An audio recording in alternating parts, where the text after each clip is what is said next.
नको नको मना गुंतु माया जाळी, काळाला जवळी ग्रासावया, काळाची हेवडी पडेल बा जेव्हा, सोडविना तेव्हा माय बाप. प्रस्तुत प्राप्त प्रसंगी कीर्तनरूपी सेवेकरता निवडलेला अभंग वैराग्य परमूर्ती वारकरी संप्रदायाचा परमोच्च मानबिंदू श्री जगद्गुरु तुकोबाराय यांचा 4 चरणाचा अभंग असून या अभंगामध्ये जगद्गुरु तुकोबाराय मनाला उपदेश करतात. विढाला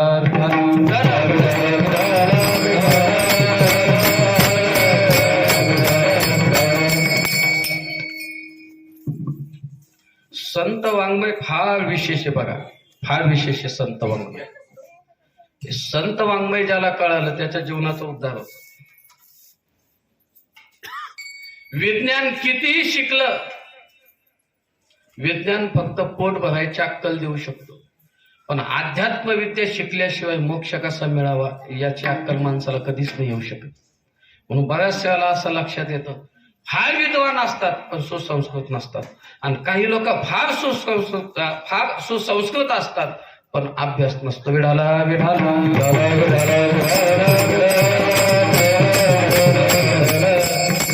जगद्गुरु तुकोबाराय मनाला उपदेश करतात. प्रश्न निर्माण होतो, महाराज उपदेश मनाला का माणसाला? लोक म्हणतात, अहो त्या माणसाला गण सांगितलं आम्ही, पण त्या माणसानं आमचं ऐकलं नाही. का नाही ऐकत सांगू का? कारण या शरीरावर ज्याचा कंट्रोल असतो, ज्याला ब्रेक म्हणतात, या शरीराचं ब्रेक, हे ब्रेक म्हणजे त्याचं मन आहे. माणूस चूक करतच नाही, चूक कोण करतो? म्हणून नाथ महाराज एका ठिकाणी सांगतात, मनाचे पाटील देह गावीचा, विश्वास धरू नका त्याचा, घात करी नेमाचा, पाडील फासे पाडील फासे, मी आलो राजाचा जोशी. त्या मना जाऊ द्या, मी साध्या भाषेत सांगेल तुम्हाला. माणूस वाईट नाहीच, वाईट काय माणसाचं? अजून साध्या भाषेत सांगतो, विंचू वाईट का विंचवाची नांगी वाईट?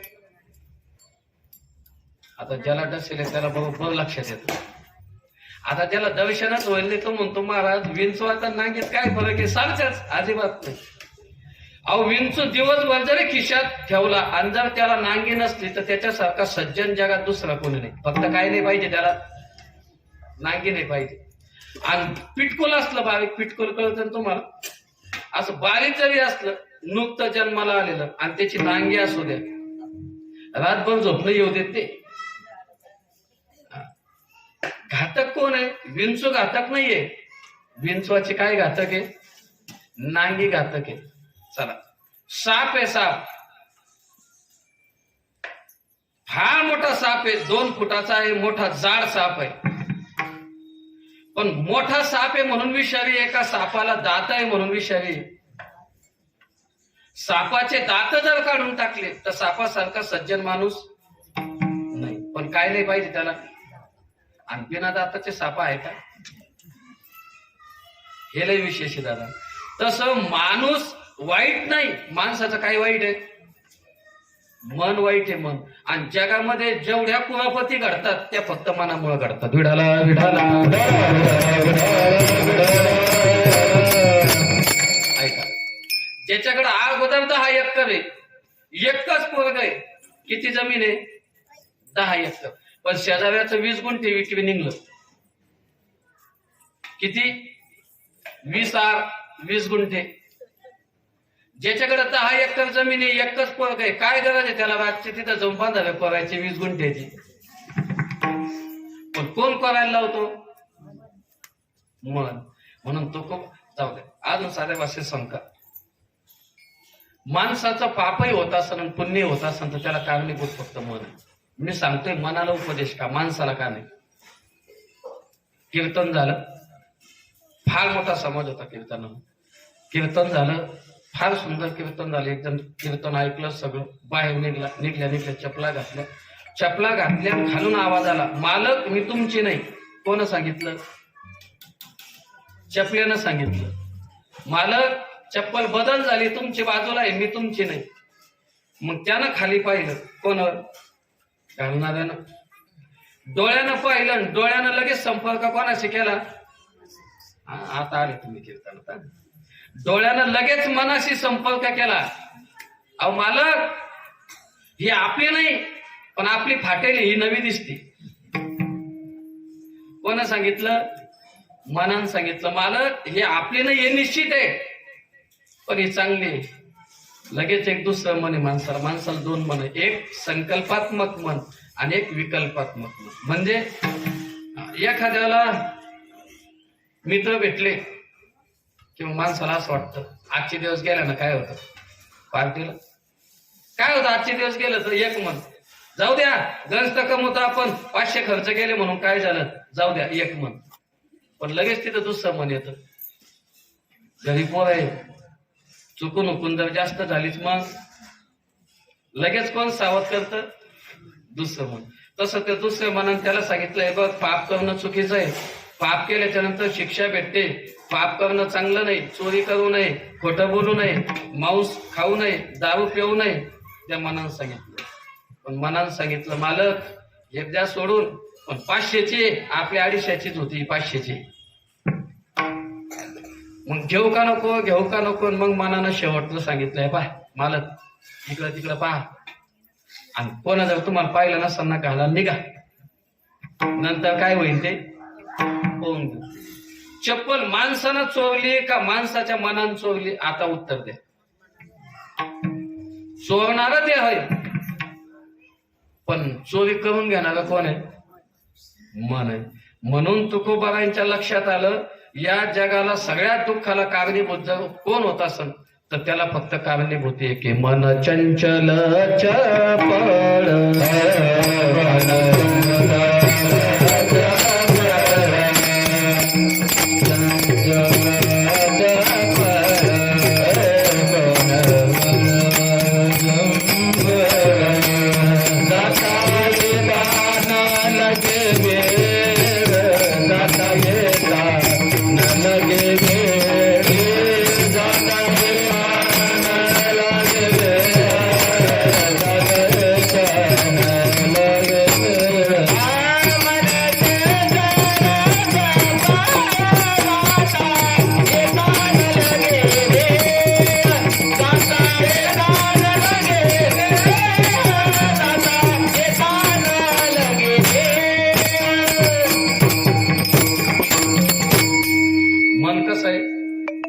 चंचल आहे, चंचल. किती चंचल आहे? मनासारखं चंचल या जगात कोणीच नाही. सगळ्यात चंचल मासा, सगळ्यात चंचल 9 चंचल पदार्थ सांगितलेले, मनो मरकटो मधुकरो, 9 प्रकारचे चंचल सांगितलेले. त्याच्यापैकी नंबर 1 ला काय आहे? मन आहे. मन. मासा तरी कमी चंचल आहे, माशापेक्षा मन चंचल आहे. आता पहा बरं, एखाद्याला जर सहज म्हणलो मी, का हो काका आपल्या घरी किती जमीन आहे? नुसतं जमीन म्हणलं की आपण लगे बांधावर जातो मोजमाप करायला. इकडं 20 गुंठे, तिकडं 50 गुंठे, इकडं 2 एकर. कीर्तनात बसल्या बसल्या मन कुठं जातं? शेतात जातं. बसलो कीर्तनात, देह कीर्तनात बसताना दिसतो, पण मन कीर्तनातच असं सांगता येत. कुठंतरी मी दृष्टांत ऐकला होता. ते महाराज म्हटले, रात्री कीर्तन चालू झालं, 9 ते 11चं कीर्तन होतं, आणि एक जण असा पुढं बसला, कीर्तन ऐकता ऐकता त्याला सहज डुलका लागला. त्यानं बाजूला त्या झोपेतच पिशीत शिंपी होता तो, त्यानं कैची काढली, महाराजचं धोतरच फाडलं. महाराज म्हणे, आज धोतर कोण फाडतो? मग त्याला जाग आली, महाराज तुमचं आहे का? त्याला विचारलं, पण तो धोतर फाडलं का? ते म्हणे, महाराज मी स्वप्नात कुठं गेलो, माझ्या दुकानात गेलो, मला 2.5 मीटरचं गिऱ्हाईक आलं, आणि त्याला द्यायच्या नादात मी तुमचंच फाडलं. बरं म्हणलं, तुला 5 मीटरचं नाही आलं, तो 2.5च फाटलं. बसेल कीर्तनात आहे, पण गेला कुठं? दुकानात. हे मन आहे दादा, मन. चला पुढे जाऊन सांगेल. भगवंताने गीता सांगितली, आणि गीतेमध्ये अर्जुनाला सांख्ययोग सांगितला. सांख्ययोग सांगत असताना सांगितलं, अरे शोक करू नको, कोणी कोणाला मारतं, कोणी कोणाच्या हातून मरतं हे नसतं. ज्याचं त्याचं प्रारब्ध ठरलेलं आहे. प्रारब्ध जर ठरलेलं असलं तर त्याचं मरण दवाखान्यात जर असेल तर दवाखान्यातच होणार, त्याचं मरण घरात असेल तर घरातच होणार, हे तुमचं प्रारब्ध सांगतं. आपण किती म्हणा, काही काही लोक म्हणतात नाही हो, जर 10 मिनिटं अगोदर जर आम्ही दवाखान्यात पोहोचलो असतो तर आमचे वडील वागले असते. अरे पण 10 मिनिटं तुमच्या प्रारब्धाला तुम्हाला द्यायला पाहिजे ना. त्यांचं आयुष्य तिथपर्यंत होतं, हे प्रारब्ध असतं दादा. म्हणून जीवन जगत असताना कोणाकोणाकडे बघून मनामध्ये द्वेष निर्माण करायचाच नाही. का कोणाकडे 10 लाखाची प्रॉपर्टी असेल तर ते त्याचं प्रारब्ध आहे, आणि कोणी भिकारी असेल ते सुद्धा त्याचं प्रारब्ध आहे. विठाला विठाला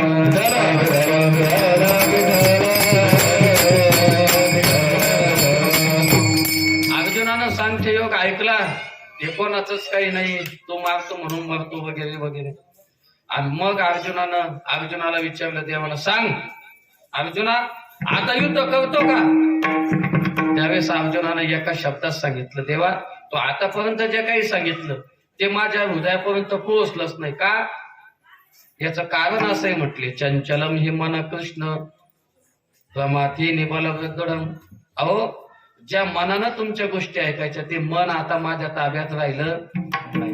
मन आपल्या ताब्यात नाही, ते ताब्यात आणण्यासाठी जगद्गुरु तुकोबा त्या मनाला उपदेश करतात. नको नको मना गुंतू माया जाळी. त्या मनाला सांगतात, बाबा एक कर. जीवन जगत असताना 7 प्रकारचं मायाजाळ सांगितलेलं आहे, त्या मायाजाळामध्ये गुंतू नको. आणि जर गुंतलाच तर काय होईल? काळाला जवळी ग्रासावया. प्रत्येक माणसाच्या पाठीवर, प्रत्येक माणसाच्या डोक्यावर एक चक्र फिरतंय, आणि ते म्हणजे काळरूपी चक्र.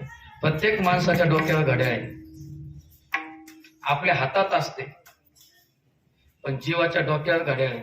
आणि ती घड्याळ एका सेकंदाचा हिशोब ठेवते, आपले एका सेकंदाचा. लोक म्हणत असतात, महाराज काय कळतं समाजाला, रात्री अंधारात पैसे घेतले कोणाकडून, पण समाजाला नाही कळत. जाता जाता सांगून जाईल दादा, आपलं प्रारब्ध जो लिहितो, आता तुम्ही मान्य करा अथवा मान्य करू नका. एखाद्याला जर ते मान्यच करायचं नसेल तर त्यानं ते मान्य करू नये. पण रियालिटी जर रियालिटी आईच आहे आणि बापच आहे. एखादी जर म्हणत असला, नाही मला आईबाप मान्य नाही, अरे तू स्वतः मान्य नको करू, पण तुला पाहिलं की आईबाप मान्य करावंच लागतील, तसं धर्मशास्त्र. काही लोकांना मान्य असतं, काही लोकांना मान्य नसतं, ते सोडून द्या. आपण विज्ञानवादी लोक आहे, पण जर त्याचं चिंतन करायचं ठरलं तर साधा विषय. लोक म्हणत असतात, पहा आम्हाला देव दिसत नाही म्हणून आम्ही मानत नाही. मग माझा एक छोटासा प्रश्न आहे, आपल्या घराच्या बाहेर विजेच्या तारा गेलेल्या असतात, हाय व्होल्टेज असतात, त्याच्यात वीज दिसते नाही दिसत. मग त्याच्यातली वीज जर पाहायची असेल तर काय करावं लागेल? त्याला डीपी बसवावं लागेल. हात लावल्यावर तर देवच दिसतो, डायरेक्ट लाईट नाही. त्याची लाईट पाहायची, त्याला डीपी बसवावं लागेल सर्किटच्या खाली. ते वायर डीपीत घ्यावं लागेल, डीपीचं कनेक्शन खांब्यावर न्यावं लागेल, त्याला अर्थिंग जोडावं लागेल. खांब्याला नेलं की खांब्यातून एक सर्किट आपल्या घरात गेलं पाहिजे. घरात गेल्याच्या नंतर मीटरच्या नंतर पुन्हा एक बोर्डाच्या नंतर पुन्हा एक वायरवाला होल्डर, आणि होल्डरच्या पुढं बल्ब. एक बल्ब पाहण्यासाठी किती जुगाड करावं लागतं. एवढं करावं लागतं तेव्हा एक लाईट चालू दिसतो. मग मला सांगा, जर देव पाहायचा असेल तर त्याच्यासाठी काही प्रोसेस असेल ना. अहो साधी रजिस्ट्री करायची तर 5 दिवस नंबर लावा लागतो. मला साध्या घराची रजिस्ट्री करायची तर 5 दिवस नंबर लावा लागतो, आणि मग चलन भरून तुमची रजिस्ट्री. मग मला सांगा, जर मृत्यू लोकात आल्याच्या नंतर जर इथली रजिस्ट्री करण्यासाठी 5 दिवस वेळ लागतो, तर जगाच्या मालकाचं दर्शन घ्यायचं असेल तर काही आयुष्य घालावं नाही लागणार? घालावं लागेल दादा. पण आपलं कसं झालं माहितीये का, आपल्याला फास्ट रिपोर्ट पाहिजे, फास्ट. आणि याच्यामुळं घोळ झाला आपला. विठाला विठाला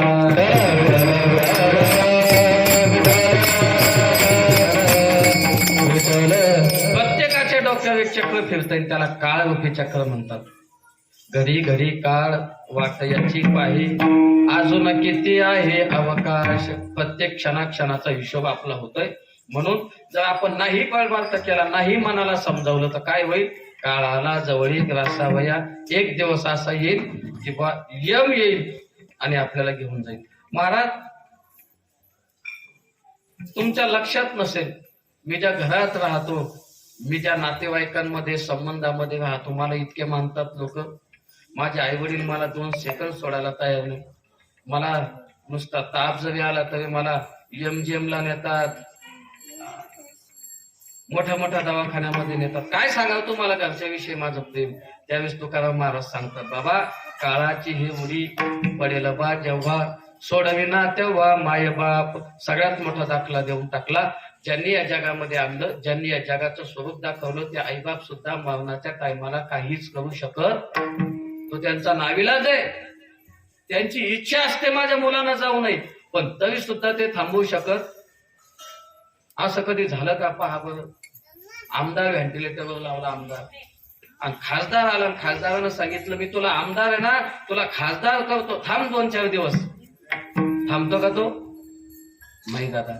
किती आले किती गेले, मोठे मोठे राजे झाले, खोट्या गर्भात बुडाले, मातीत मिळून सारे गेले. किती आले किती गेले. कित्येक आले दादा. रावणासारखा राजा ज्याच्या संडासला सुद्धा हिरे बसवलेले होते, एवढा मोठा श्रीमंत टिकला नाही. आपल्यासारखे 2-4 बकऱ्यावाले 2-4 गोंठ्यावाले ठेवत्या कुठं? विढाला विढाला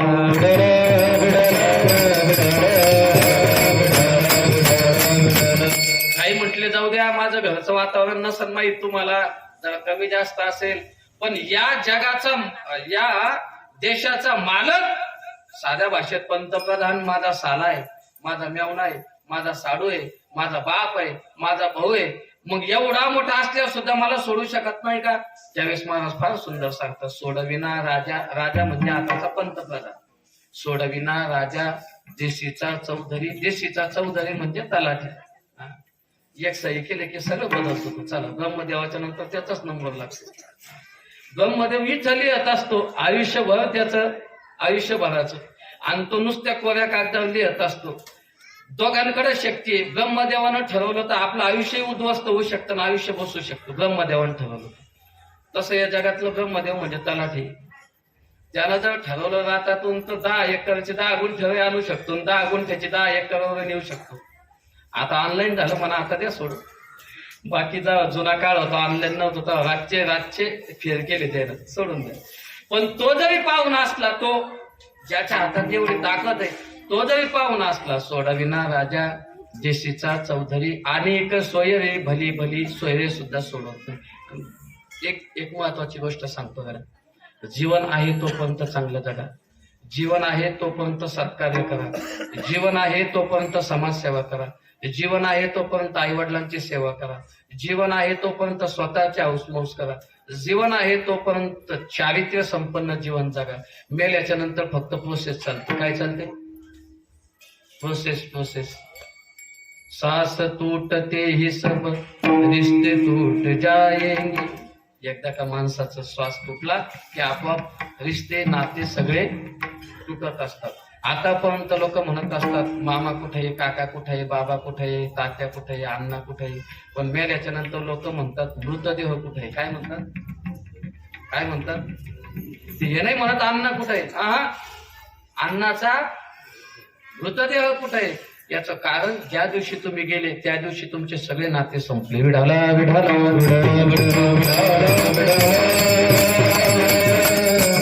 आणखी साध्या भाषेत सांगतात,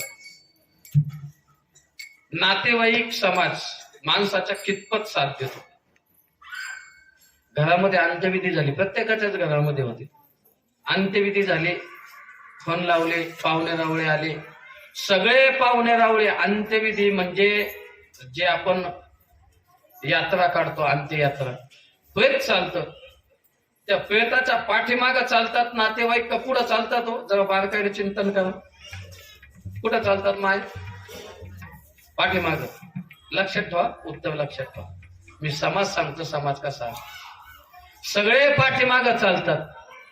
1-2 वर्षाच्या नंतर त्याच घरात लग्न निघल्याच्या नंतर त्याच नातेवाईकांना पत्रिका दिल्या गेल्या, तेच नातेवाईक तिथं आल्याच्या नंतर नवरदेवाच्या पुढे नाचायला आले मंडळी, नातेवाईक मंडळी नाचायला लागली.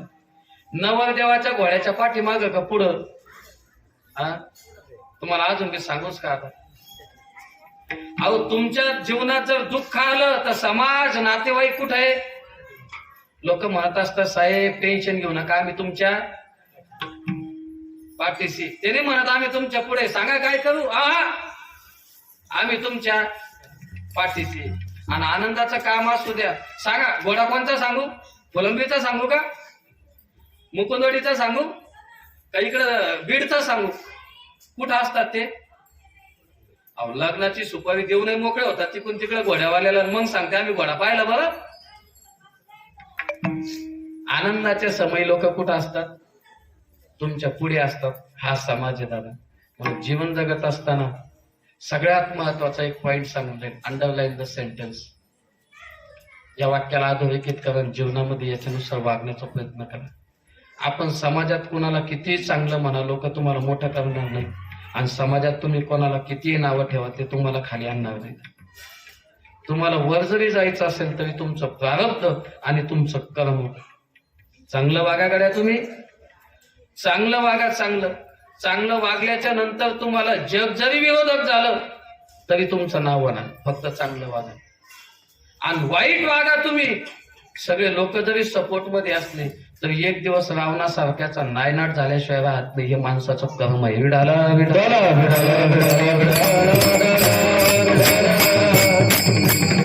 म्हणून महाराज सांगतात, परियेशी गव्हारा सादर, कर्मे निर्वंश झाले सगर, भिल्ली विंदिले शारंगधर, झाला पुरंदर सहस्त्र नयन, कर्मे राम वनवासा गेला, कर्मे दशरथ वियोगे मेला. कर्मे महाराज कर्मामुळं वियोग सीतेला, कशामुळं, मागच्या कर्मामुळं. म्हणून आपलं कर्म चांगलं ठेवा दादा. म्हणून नातेवाईक संबंध याच्या नादी लागू नका. महाराज सांगतात, सोडविना राजा दिसीचा चौधरी, अनेक सोयरी भली भली. मग महाराज आम्हाला जर उद्धार करून घ्यावासा वाटला, या जगातून आम्हाला जर खरंच शांती मिळावी, गेल्याच्या नंतर आमचं चांगलं व्हावं असं जर वाटलं, तर मग त्याच्यासाठी कोणीतरी एक जण असं सोडवणार. लोक म्हणत असतात, एखाद्याला आपण ऍडमिट केलं ना पेशंट, मग पेशंट ऍडमिट केलं तो सांगतो, बाबा आम्ही काही याला घेत नाही, आमच्याकडून काही होण्यासारखं नाही. मग माणसं विचारत असतात, साहेब तुमच्या दवाखान्यात नाही होणार, पण मग कोणाकडे तरी होत असेल ना. मग ते सांगतात, तुम्ही असं करा, हे सगळं सोडा आणि तुम्ही काय करा, दूधला जाऊ द्या, हिरगेबागला जाऊ द्या, कुठं असेल ते. तो पत्ता सांगतो. तसं तुकाराम महाराजांना सांगितलं, महाराज हे कोणीच सोडवत नाही, हे मान्य आहे, पण कोणीतरी सोडत असेल ना. त्यावेळेस जगामध्ये एकच जण सोडवतो. तुकाराम महाराज सांगतात, तुका म्हणे तुला सोडविना कोणी, पण कोण सोडवतो, एका चक्रपाणी वाचून या. एक चक्रपाणी, एक भगवान परमात्मा आपल्याला वाचवू शकतो. अभंगाचा सरळ भावार्थ. विडाला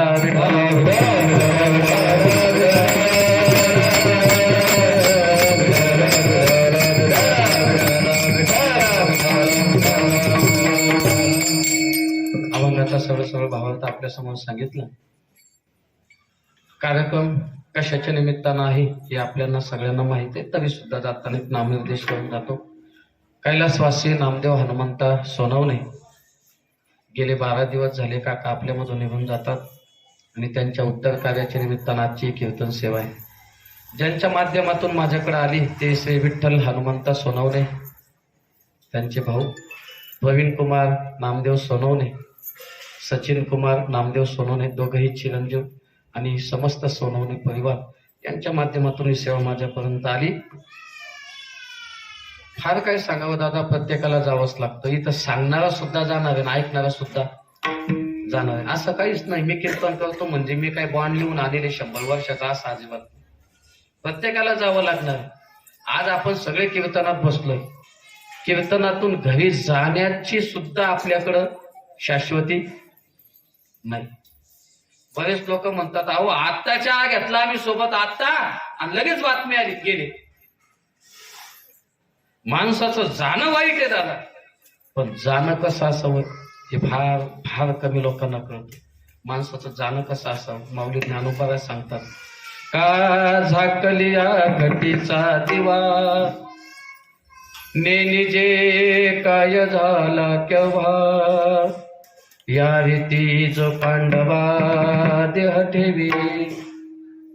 कधी कळलंच नाही.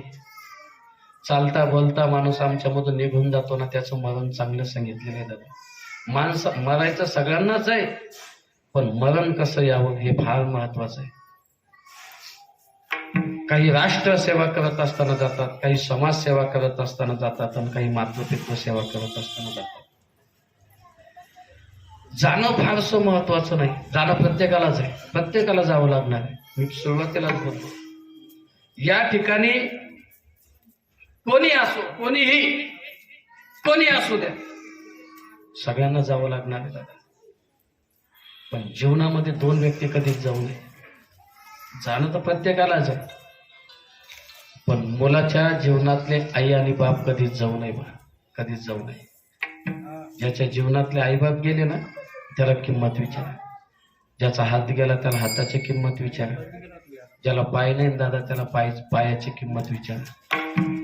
ज्याच्या जीवनातले आई वडील जातात ना, खराब पोरका तो होतो दादा जीवनात. बाकी सगळे घडत असतात, फॉर्मॅलिटी म्हणून बाकी सगळे घडत असतात, त्यात नवल काही नाही. पण ज्याचा माय आणि ज्याचा बाप जातो ना, त्याला मात्र फार फार त्रास होतो. काय असतो दादा जीवनात बाप? 2 मिनिटात सांगून जा. बाप स्वाभिमानी बना, बाप कनखर कना, त्याच्या हृदयात सुद्धा लाजाळूच्या संवेदना.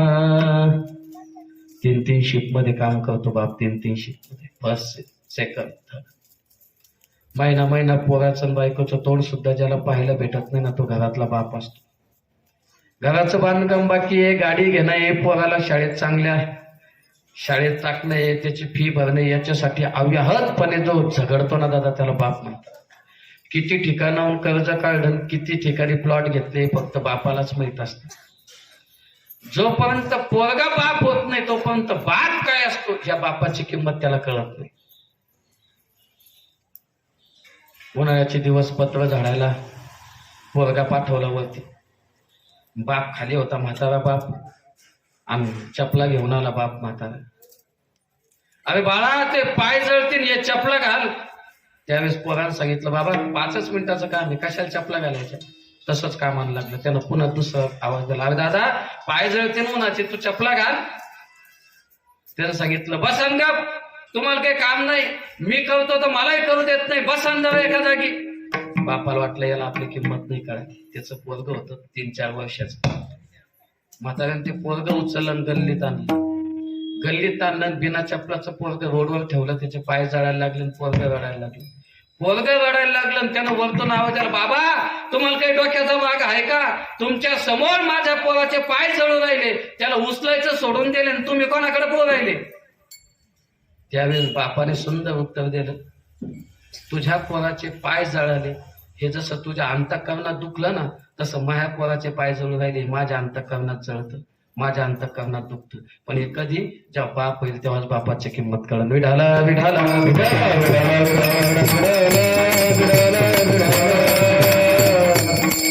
जीवनामध्ये बाप जाणं फार फार फार दुःखाची घटना आहे दादा, पण जावं प्रत्येकाला लागतं. आणि त्या निमित्तानं कैलासवासी बाबांच्या उत्तर कार्याच्या निमित्तानं आजची ही सेवा आहे. आणि का करायची दादा उत्तर कार्याला सेवा? आता मी प्रत्येक ठिकाणी सांगत नाही, पण आपण सिटीत विज्ञानवादी लोक आहे, फार सुशिक्षित मंडळी, काय गरज आहे एवढे टाळकरी, अन्नदान, दावत यावं, काय गरज आहे? 2 मिनिटात गौड पुराण सांगून जाईल तुम्हाला. माणूस जेव्हा जातो ना दादा, या देहाचा निरोप घेतो ना, त्यावेळेस पंचभूताचं पार्थिव पडतं फक्त खरं. आणि लोक म्हणतात माणूस मेला म्हणजे गेला, असं नसतं. जरा गरुड पुराण ऐका. गरुड पुराणामध्ये असं सांगितलेलं आहे की माणसाचं फक्त पंचमहाभूताचं शरीर पडतं. माऊली ज्ञानोबा सांगतात, मरण म्हणजे तरी काय? जैसे जीर्ण वस्त्र सांडिजे, मग नूतन विढिजे, तैसे देहांतरा ते स्वीकारे जे चैतन्यनाथी. आपण कपडा बदलतो ना, आपला जर कपडा जुना झाला तर जुना कपडा काय करतो आपण? फेकून देतो आणि नवा कपडा घालतो. त्या पद्धतीनं जीव काय करतो? जुनं झालेलं शरीर, म्हातारा झालेलं शरीर, रोगाचं झालेलं शरीर टाकून देतो आणि नवा देह धारण करतो. यालाच मरण आणि जन्म म्हणतात. तो माणूस गेला ना, ज्या ठिकाणी गेला त्याचा जीव त्याच ठिकाणी 13 दिवसापर्यंत राहतो. किती? 13 दिवसापर्यंत. कारण जीवाला जोपर्यंत देह भेटत नाही तोपर्यंत त्याला हालचाल करता येत नाही. हवेमध्ये तो जीव एका जागी थांबू शकत नाही. आणि मग तो देह जातो. गेल्याच्या नंतर फोन वगैरे चालू होतात, सगळे मंडळी जमतात आणि मग एक एक गोष्ट त्या जीवाला कळायला लागते. तो जीव तिथंच असतो, जिथं रडतात ना लोक, तिथंच तो जीव बसलेला असतो. म्हणून त्या दिवशी अन्नदान केल्या, घरामध्ये अन्न शिजवलं जात नाही. का नाही शिजवलं जात रक्षेपर्यंत? कारण त्या जीवाची निगेटिव्ह ऊर्जा त्या घरामध्ये फिरत असते आणि निगेटिव्ह ऊर्जेमध्ये जर अन्न तयार केलं, ते अन्न आपण खाल्लं तर ते अन्न मनाला दोष करतं आणि आपलं मन भरकटलं जातं. म्हणून घरात अन्न केल्या जात नाही. बरेच लोक म्हणतात की बुवा जुन्या लोकांचं काय, जुने लोक काही सांगतात. असं नसतं, त्याला काही ना काही शास्त्र असतं आणि त्या शास्त्रानुसार वागावं लागतं. चला, तो जीव जातो आणि मग लोक रडतात. महाराज, आता तुम्हाला एक महत्वाचा मुद्दा सांगून जाईल. कोणी गेलं की रडू नका, कोणी गेलं की रडू नका. का? याचं कारण असं आहे, आपण रडलो आणि आपल्या रडण्यातून जे अश्रू, जे थेंब गळतील, ते थेंब आपल्या कपड्यानं जर आपण पुसले, त्या कपड्याच्या त्या थेंबामध्ये जेवढे तंतू दिसतील, म्हणजे हा शर्ट आहे, या कपड्याचे जेवढे धागे दिसतील तेवढे धागे त्याला नरकामध्ये जन्म घ्यावा लागतो आपण रडल्यामुळं. बरं, मरण चांगलं का वाईट? थोडा प्रश्न विचारतो. मरण चांगलं का वाईट? मरण चांगलंय महाराज. दिसताना वाईट दिसतं आपल्याला, पण मरण चांगलंय. हाते भरू भरू कंबर तुटलं, त्याच मोकळा झाला ना तो. किती त्रास आहे संसारामध्ये. अहो हे बघा, एकदा जळणं सोपं का आयुष्यभर जळणं? मेल्याच्या नंतर एकदाच जळणं आहे माय आई, मेल्याच्या नंतर एकदाच जळणं आहे. पण आयुष्यात रोज जळतो माणूस, रोज. सकाळी उठल्यापासून ड्युटीला जायचं, रिक्षा भेटली नाही, तिथं लोक जाऊस तर जळणं आहे. उशीर होईल, मालक बोलत. बघ, तिथं गेल्याच्या नंतर आपल्याला काम भेटलंच, उशीर झाला आणि गेलं काढून, मग ती चिंता. बरं ठीक आहे, ज्याचं लग्न झालं नाही त्याचं लग्न जमायची चिंता, जळूच राहिला ना तो. बरं, ज्याचं झालं त्याला तरी सुख आहे का? ज्याचं झालं त्याला बायको नांदत नाही. बरं, ज्याची बायको नांदती त्याला पोरं होत नाही. बरं, ज्याला पोरं होतात त्याचे शिकत नाही. बरं, ज्याचे शिकतात ते नीट वागत नाही. बरं, जे नीट वागतात त्याच्या नोकऱ्या लागत नाही. आयुष्यभर माणूस जळतो, आयुष्यभर. आयुष्यभर जळण्यापेक्षा एकदा जळालेलं किती चांगलंय. म्हणून मरणं चांगलंय. म्हणून कोणालाही वाटी लावत असताना, म्हणून मुस्लिम समाज आहे पहा, मुस्लिम समाजामध्ये माणूस गेल्याच्या नंतर रडत नाही. का नाही रडत? त्यांच्याकडून ती गोष्ट घेण्यासारखी. ते रडत का नाही याचं कारण आहे, त्यांना माहिती आहे आपण जर रडलो तर यांना त्रास होईल. विढाला विढाला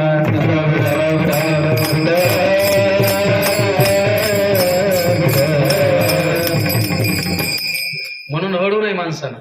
चला, लोक रडतात, मग लोक फोन वगैरे केल्या जातो, मग त्याला स्नानासाठी बाहेर काढलं जातं. आता 5 पिंड पाडावं लागतात. माणूस गेल्यापासून 5 पिंड पाडावं लागतात. कुठे? ज्या ठिकाणी माणसाचा देह गेला, म्हणजे जिथं जीव गेला का तिथं एक पिंड बनवावा लागतो. त्यानंतर ज्या ठिकाणी त्याला बस्ता केला, आपल्याकडे शब्द आहे, ज्या ठिकाणी त्याला बस्ता केला तिथे एक पिंड पाडावं लागतं. जिथं तिवडीवर बांधल्या जातं, आंघोळीच्या ठिकाणी 1, 3, जिथं तिवडी बांधल्या जाते तिथं 4 आणि 20व्याच्या ठिकाणी 5, असे 5 पिंड पाडावं लागतात मेल्याच्या नंतर. मी गरुड पुराण सांगतो. मग आंघोळीला काढलं जातं. आंघोळीला काढलं, बाकीचे लोक म्हणतात आटपा पाहुण्यांना लय लांब जायचंय. मग तुम्ही आलते कशाला?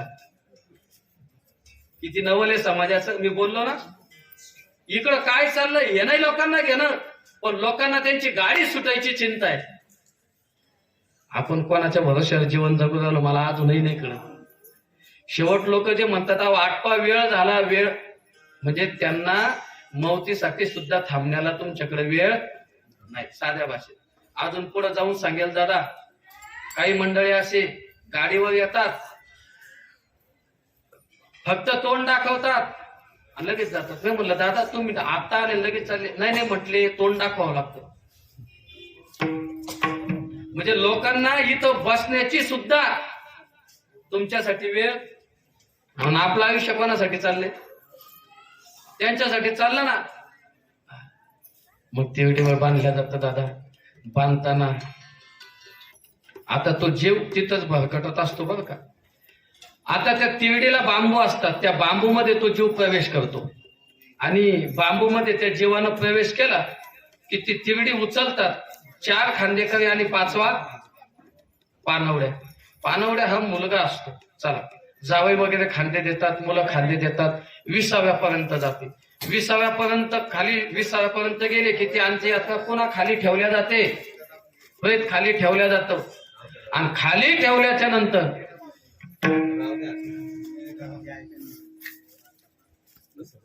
2 जण माग आणि 2 जण पुढं. आणि ते तिला खांदे किती? 4. आपण आता किती चाकाच्या गाडीत आलो सगळे? किती चाकाच्या गाडीत आलो सगळे?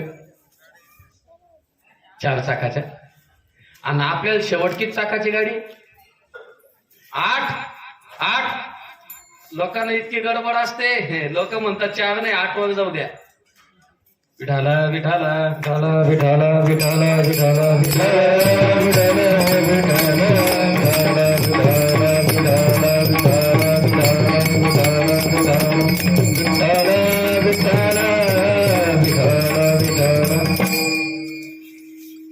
विसावा द्यायला जातो. विसावा कळतो ना तुम्हाला?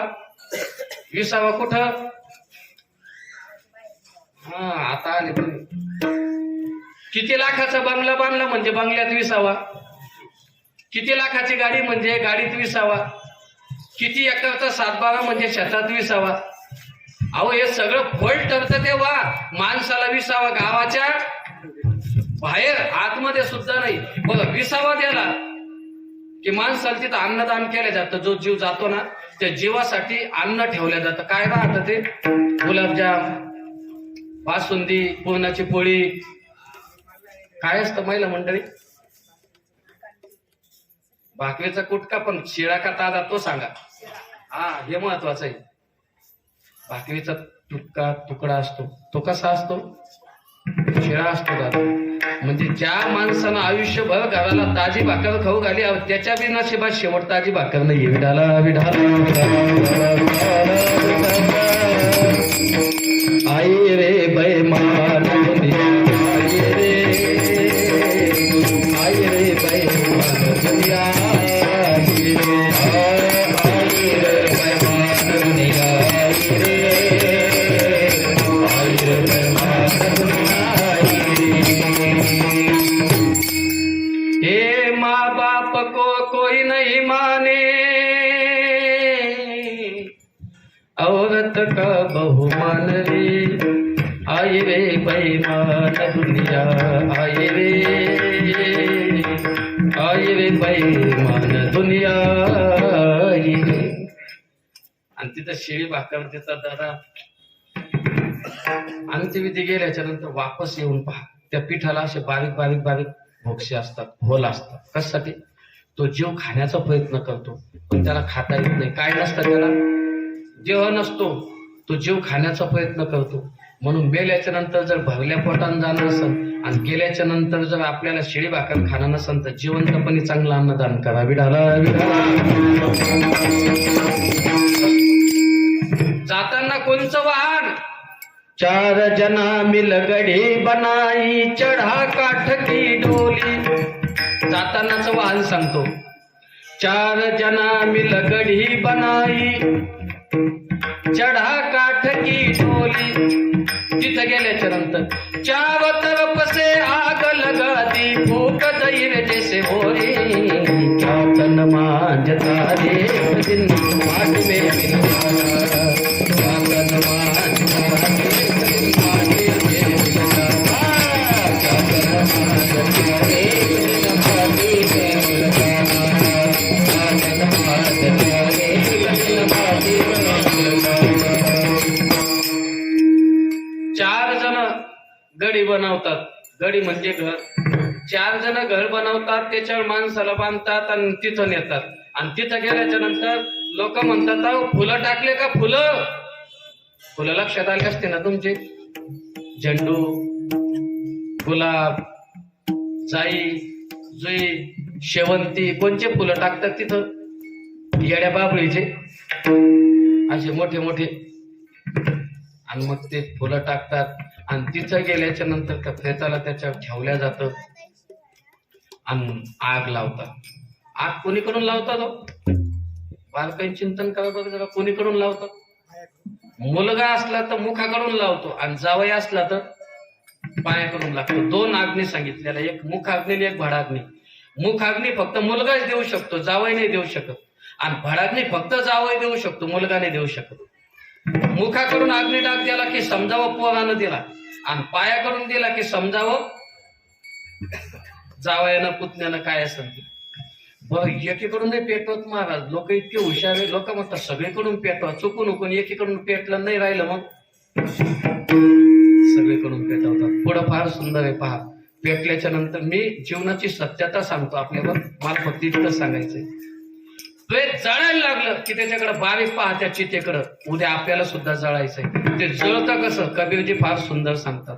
हाड़ जले जैसे बन की लकड़िया, केस जले जैसे घासा.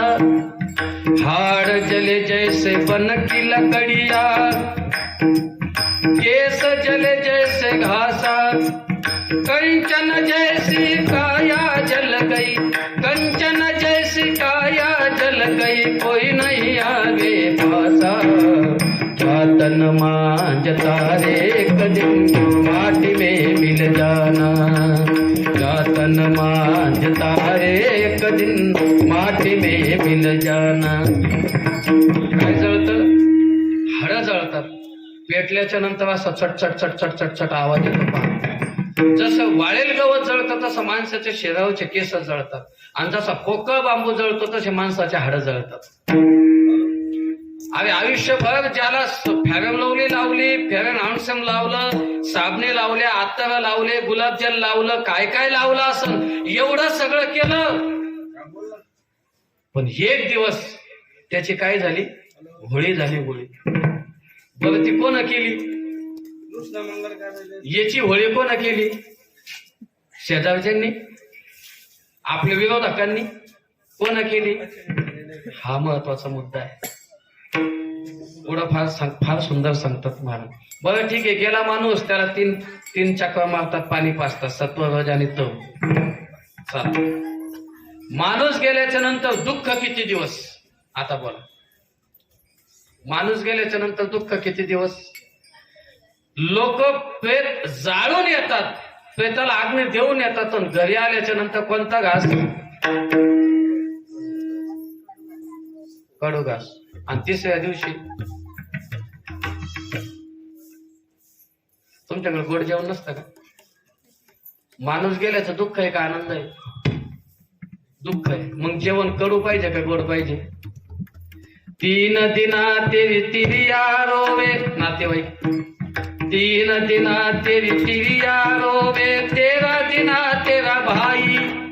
3 दिना तेरी तिरिया रोवे, 13 दिना तेरा भाई.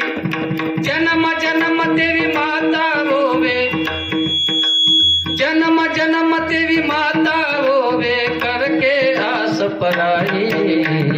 तन मांझता रे एक दिन माटी में मिल जाना. क्या तन मांझता रे एक दिन माटी में मिल जाना. 3 दिवस पाहुणे रावळे, 13 दिवस भाऊ बहीण, आणि आयुष्यभर फक्त आई वडील वाढतात. बस, आयुष्यभर आई वडील वाढतात मुलासाठी, बाकी कोणीच नाही रडत. ना पत्नी रडते, ना भाऊ रडतो, ना बहीण रडते, काहीच नाही दादा, कोणीच नाही, फक्त आई वडील वाढतात.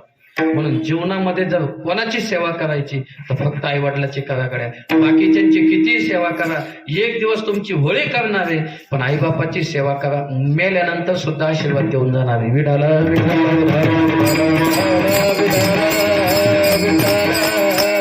मग काय दादा, जीवनात काहीच राहत नाही आपलं. आपल्याला लोक शेवट नेऊन पेटवून देतात, मग आपलं काहीच राहत नाही.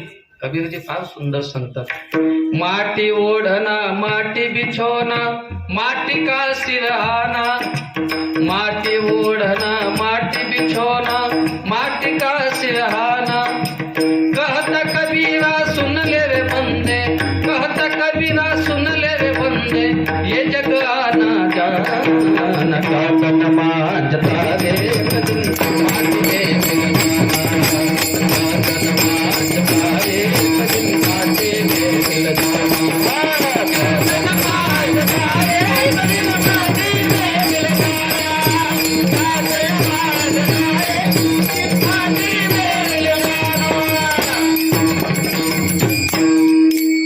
आयुष्यभर माणूस ज्यांच्यामध्ये राहतो, ज्यांच्यामध्ये खेळतो, ज्यांच्यासाठी कष्ट करतो, ज्यांच्यासाठी कर्ज काढतो, ज्यांच्यासाठी लोकांचे शिवेशाप घेतो, तेच लोक एक दिवस आपल्या देहाची होळी करणार आहे. म्हणून तुकोबाराय सांगतात, आतापासून सावध हो आणि देवाचं स्मरण करा. अभंगाचं पहिलं चरण. नको नको म्हणा तू माया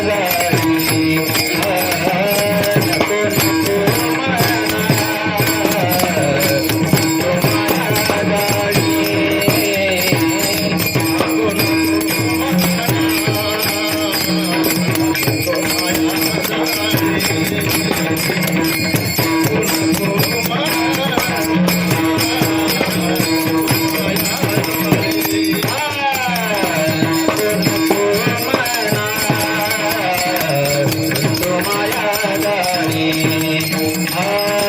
नको नको म्हणा तू माया झाली, नको नको म्हणा तू माया झाली.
आयुष्यभर जगद्गुरु तुकोबाराय सांगतात, अरे ज्यांच्यावर भरोसा ठेवून आपण आयुष्यभर जीवन जगतो, एक दिवस तेच आपल्याला धोका देतात. म्हणून मग महाराज, संसार करायचाच नाही का? पैसे कमवायचेच नाही का? नोकरी करायचीच नाही का? पत्नीला प्रेम करायचंच नाही का? मुलाबाळांना शिक्षण द्यायचंच नाही का? सगळं करायचं, पण सगळं करून वेगळं राहायचं. कशाप्रमाणे? 2 मिनिटात सांगितलं. कमळाचा जन्म कशात आहे? चिखलात. चिखलातून जन्म. कमळाची कळी कशातून वरती येते? पाण्यातून वरती येते. चिखलातून जन्म, पाण्यातून वरती येते. आणि कमळ फुलतं कुठं? पाण्याच्या वरती. वरती आल्याच्या नंतर त्याच्यावर हंडाभर पाणी टाका, किती पाणी राहतं त्याच्यावर? अजिबात पाणी साठवून ठेवत नाही. तसं माणसानं मोठ्या गाडीत बसायचं. 2-5 लाखाच्या गाडीत काय बसता? 27 लाखाच्या फॉर्च्युनर गाडीत बसा. पण गाडीत बसले की फक्त एकदा म्हणा, ही गाडी मला फक्त देवाच्या आशीर्वादाने भेटली, इतकं म्हणा फक्त. कधीच ऍक्सिडेंट होणार नाही. तू काय जर म्हणला हे म्या कमवली म्या आणली, टायर फुटणार, त्यात 100% वादच नाही. माणसानं अहंकार घेतला की धोका झाला. आपल्या घरातलं उदाहरण सांगतो. पोरगा जोपर्यंत म्हणतो बाबा तुम्ही म्हणताल तसं, तोपर्यंत पोराच्या जीवनात किती अडचणी येऊ द्या, त्या अडचणी कोण सोडवतो? बाप, आई. पण एकदा का पोरानं सांगितलं बाबा तुम्हाला काही कळत नाही, मग बाप म्हणत असतो बा तुझे नियोजन आता तू करून घे. आणि मग जर त्याला अडचण आली तर मग ती कोणाला सोडावं लागते? अहो महाराज, ही जगाची रीत आहे. म्हणून जीवन जगत असताना इतकं चांगलं जीवन जगा पहा. सत्यवादी करी संसार सफळ, सत्यवादी करी संसार, सत्यवादी करी संसार सफळ, करी संसार सफळ. कमळ जरी जैसे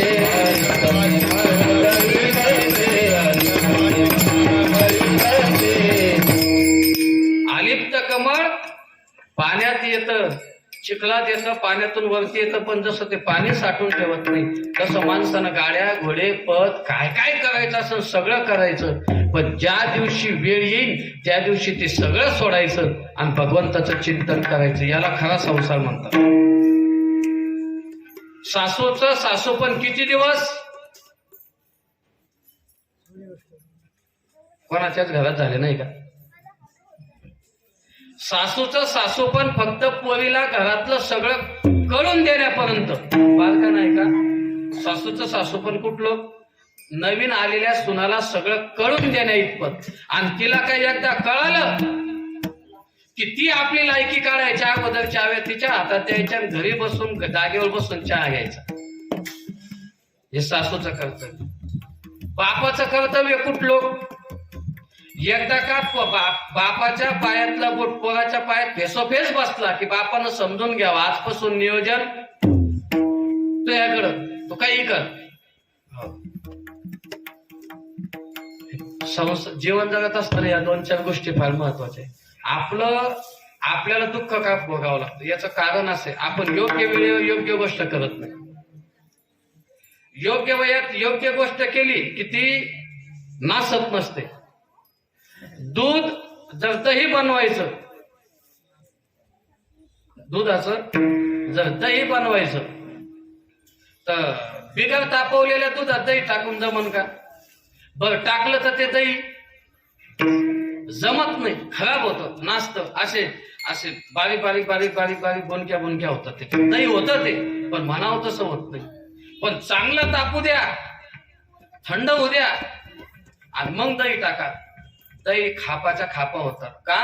योग्य वेळेत जर विरजण टाकलं तर दही चांगलं बनतं. तसं योग्य वेळेत जर योग्य काम केलं तर संसार चांगला करता येतो.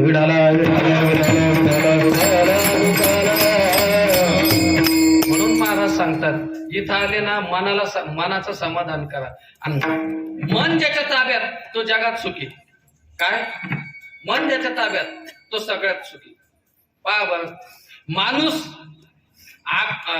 दुःखी कशाने? बारकाईन चिंतन केलं तर असं लक्षात येतं की माणूस जर दुःखी असेल तर फक्त मनानं. आणि मन कधी दुःखी देतं माहितीये का? मी तर साध्या भाषेत सांगेन, आपल्याकडं नाही म्हणून माणूस दुःखी नाही. दादा 2 मिनिटात ऐका. आपल्याकडं नाही म्हणून दुःखी नाही, पण शेजारच्याकडे आहे म्हणून माणूस दुःखी आहे. आपल्याकडे गाडी नाही याचं दुःख नाही लोकांना, पण शेजारच्यानं काल नवी गाडी आणली त्याचं दुःख आहे. एकदा डॉक्टरकडे गेला, डॉक्टर साहेबांना सांगितलं डॉक्टर साहेब पोट दुखू राहिलं, त्याने 2 गोळ्या दिल्या. दुसऱ्या दिवशी पुन्हा गेलं, फरक नाही पडला, त्याला 3 दिल्या. ते म्हणतो इतक्या गोळ्या दिल्या. तिसऱ्या दिवशी पुन्हा गेलं, तो पोट दुखणं थांबत नाही. नेमकं कधीपासून काय झालं, कधीपासून दुखतं? त्यानं सांगितलं शेजाऱ्यानं ट्रॅक्टर घेतलं तेव्हापासून.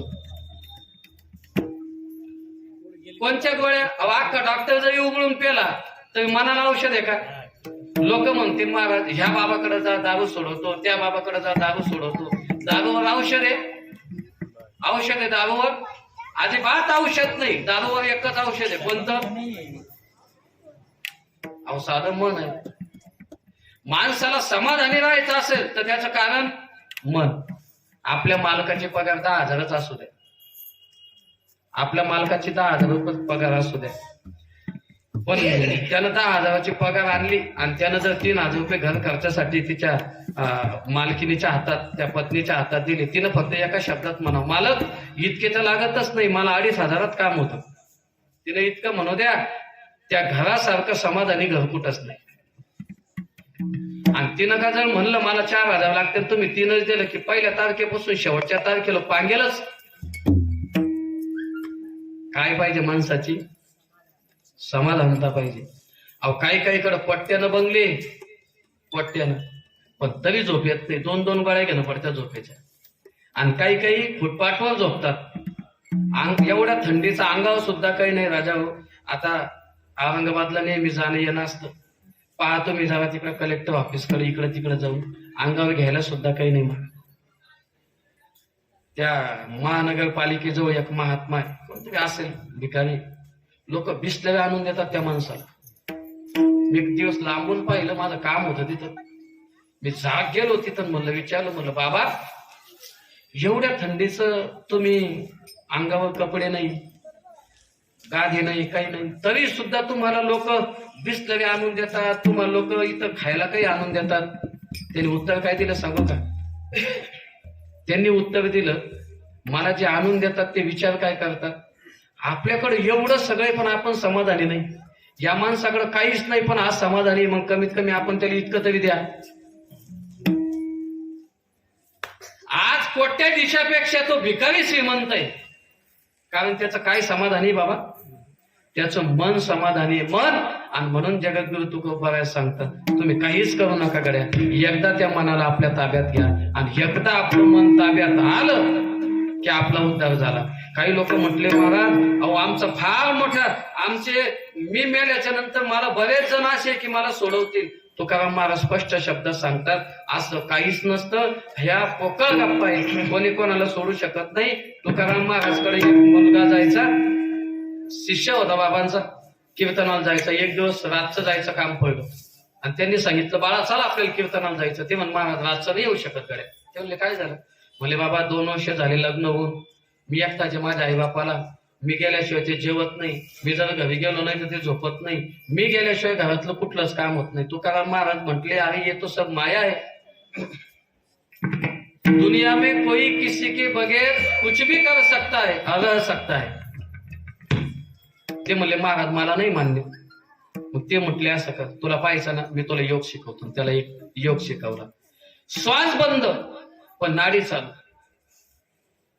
माऊली 13व्या अध्यायामध्ये वर्णन करतात, पहा योग कसा असतो.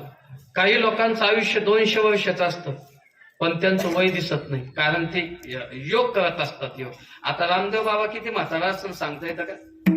पण अजूनही उड्या आणता येते म्हातारा. कशाचा परिणाम आहे? अहो योगाचा आहे. पण योग बी जमला पाहिजे, नाही तर अवघड आहे. एक बाई पळत आली सकाळी 7:30 वाजता बाबाचा कार्यक्रम चालू झाला, 7:45 वाजता एक बाई सून पळत आली बाहेर. अहो चला, आमच्या सासूबाईला काय झालं, सासूबाईला काय झालं. 2-3 जण पळत गेले, मध्ये म्हातारी श्वासच सोडाना बाहेर. त्याला वाटलं काय झालं. म्हातारीला हलवलं, म्हातारी कुठं, आणि मग बळजबी तिनं श्वास सोडला. 10-15 मिनिटांना मारायला टेकलं, मग श्वास सोडला. मग विचारलं, म्हणले आई मग श्वास काऊन सोडला?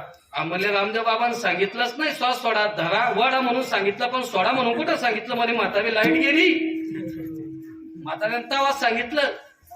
योग सुद्धा सोपा नाही, पण योगानं या गोष्टी होतात. सकाळी पूजा केली तर योग लावला, समाधी लागली, आणि समाधी लागल्याच्या नंतर पहिली पत्नी गेली उठवायला, मला कामाला नाही जायचं का? उत्तर नाही दिलं.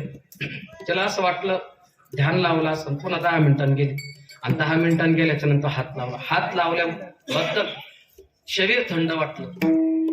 फक्त नाडी चालू होती, शरीर थंड वाटलं. तिच्या लक्षात आलं की मालक गेली. तिनं गाड्याला सुरुवात केली, बाहेर आणलं. बाप रडायला लागला, अरे दादा तुझ्या अगोदर मी गेलो असतो तर बरं झालं असतं, पिकलं पाणी आज नव्हत्या कळणार होतं. आई रडायला लागली, पत्नी रडायला लागली, भाऊ रडायला लागला. रडता तुकाराम महाराज आले बाहेर भिक्षा मागण्यासाठी. तुकाराम महाराजांना लोकांनी सांगितलं, आज भिक्षा मागू नका, इथं अंत्यविधी झाली. कोण आहे म्हटले? महाराज मध्ये गेले, पाहिला हात माझाच विद्यार्थी. यांना माहित होतं काय होईल. ते म्हणले, मी जिवंत करू कायला? म्हणले, करा ना बाबा, चांगली गोष्ट आहे. म्हणले, माझ्याकडे औषध आहे. दुधाचा ग्लास आणला, दूध आणलं भरून, दुधाचा ग्लास आणला. आता बाबाकडे काय वारकरी माणसं आहे, नेणती काही टानाटोना नामस्मरणा वाचून. जिथं चमत्काराला अंधश्रद्धेला स्थान नाही ते वारकरी संपादक. आणि 750 वर्षापूर्वी माऊली ज्ञानोबाने अंधश्रद्धा केली महाराज, विज्ञानवादी लोकांसाठी सांगितलं. का मंत्रीची वैरी मरे, का वायाची बांधावी कटावे, रोग जाय दूध साखरे मग डिंब का प्यावा. 750 वर्षापूर्वी पहिला अंधश्रद्धा. जर साखर खाऊन रोग गेला तर मग कडुलिंब कशाला प्यायचा. त्यानंतर 400 वर्षापूर्वी पुन्हा तुकाराम महाराज, 900 कन्या पुत्र होतील तरी का करणे लागे पती. 900 पोरं झाले असते तर पती करायची गरज पडली असती. दुसरी अंधश्रद्धा. चला, असा वारकरी संप्रदाय आमचा. महाराजांनी आता काय केशात बुक्क्याची पुडी होती, बुक्क्याची पुडी काढली, दुधात टाकली. आता बुक्का काळा राहतो, ते काळं दूध झालं. त्यांना वाटलं निश्चित काहीतरी. महाराजांनी एक श्लोक म्हटला गीतेतला, आणि गीतेतला श्लोक म्हटला आणि बापाजवळ केला, घ्या. कशासाठी? म्हणले, हे तुम्ही घेतलं की तुम्ही जाणार आणि पोरगा जिवंत होणार. काय हे केलं की तुम्ही मावणार आणि तुमच्या ऐवजी पोरगा जिवंत होणार. बाप इतका माग सरकला पा ते बाबा घेतलं बी असतं म्या, पण मग गावात 2-4 लाख रुपये वाटेले म्हटले कोणालाच माहित नाही घरात. मी जर गेलो तर पैसे डुबून जातील म्हणले. मग असं करा म्हणले, माय म्हातारीकडे जाऊ द्या. मग गल्लाच म्हातारीकडे नेला आणि म्हातारीने सांगितलं म्हणे आई तुम्ही घ्या ना. ते म्हणे म्हातारा नाही जात पहिले, मग मी कस काय जाऊ. महिला काय मागते महिला मंडळ आहे मरण मागते. पती गेल्याशिवाय असंच ना काय म्हणायला पाहिजे होती ना, मी जाते पती. पण तिनं काय सांगितलं माहितीये का, म्हातारीने सांगितलं मी गेली असते पण मग भाकरी टाकायला कोणी म्हाताऱ्याला. मग भावाकडे जाऊ द्या. भावानं सांगितलं तो गेला, माझा वाटा वाळला, मी नाही गेलो. पत्नीकडे गेले, काय म्हणावं पत्नीनं, तुमच्याकडे कस काय. विवेकानंद एकदा वाटेनं चालले होते आणि वाटेनं चालता चालता एका थडग्याला एक स्त्री हवा घालत होती. तिथे गेले, विचारलं बाई थडगं कुणाचं आहे. सांगितलं, म्हटलं हे माझ्या पतीचं आहे. काय बाई तुझी पती सेवा आहे, जिवंतपणे तर सेवा केलीच पण गेल्याच्या नंतरही सेवा करते. आणि मग तिनं सांगितलं म्हणजे सेवा गेवा काही नाही. म्हटली महाराज आमच्या समाजाची पद्धत आहे की पहिल्या पतीचं थडगं वाळल्याशिवाय दुसरा पती करता येत नाही. म्हणून हवा मारत होते. हिनं घेतला असन का. हिनं सांगितलं महाराज अजून वय तरी काय झालं माझं, महिना झाला की दुसरा बाई. आणि मग त्याचा नस दाबली, त्याला उभं केलं आणि सांगितलं सांग आता कोणाचे. अंतकाळी मी परदेशी असे जाणून मानसी, म्हणून या ऋषिकेशी शरण मी तुझसे आलो. बंधू बहिणीचा कळवळा ते तुझा नसिरे गोपाळा. जेव्हा लागली यमशृंखळा तेव्हा दूर राहिली सेजेची कामीन, देहग्रहीची कामिनी. ती तव राहिली भुवनी, मी तव जळतसे स्मशानी. अग्नी सवे कला विठोबा रखुमाई, विठोबा रखुमाई, विठोबा रखुमाई, जय विठोबा रखुमाई, जय विठोबा रखुमाई, विठोबा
ज्ञानेश्वर माऊली माऊली तुकाराम, ज्ञानेश्वर माऊली ज्ञानेश्वर माऊली